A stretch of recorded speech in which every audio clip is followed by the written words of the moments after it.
8 ব্যাচে আজকে তোর এক্সাম ছিল তো এটা দিয়ে বলো ক্লাস করে কেমন লাগলো? আমার ক্লাস করে দারুণ লেগেছে। একটু মনেই হয়নি যে কোনো টিচার বা স্টুডেন্টের রিলেশন। দিদি তো পুরো দিদি না, বন্ধু মনে যায়, ছোটবেলার বন্ধু। আর দিদি খুব ভালো করে হাতে ধরে সব কিছু শিখিয়েছে। 12 দিনের কমেই আমরা বেশিটা শিখে ফেলেছি। 12 দিন হওয়ার আগেই সব শেখা হয়ে গেছে। আর আমার কাজ কেমন লাগলো সবাই দেখলেই বুঝতে পারবে যে দিদি কেমন শিখিয়েছে। তো যাদের শেখার ইচ্ছা বা নেল এক্সটেনশন করার ইচ্ছা অবশ্যই শিখা দিয়ে কন্ট্যাক্ট করো। প্রথমে তোমার মনে হচ্ছিল যে দিদি শিখতে পারবো? একদমই তাই, আমার মনে হচ্ছিল যে শিখতে পারবো কি। আমি বললাম তো 12 দিনের অনেক আগেই বেশি কিছু শিখে ফেলেছি। ডাউট ক্লিয়ার করেছি?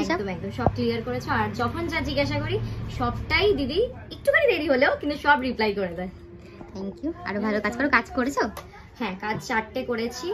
আর এখন অনেকেই দেখছি বুকিং করছে ফেব্রুয়ারিতে সরস্বতী পূজা আর ভ্যালেন্টাইন্স ডে এর জন্য। দেখা যাক। নিজের হাতে করেছো? হ্যাঁ, নিজের হাতে আমি আবার ডান হাত বা হাত? হ্যাঁ, নিজে একদম করেছি। সুন্দর হয়েছে, দেখে নাও। নিজের হাতে করেছো। এটা কতদিন করেছো?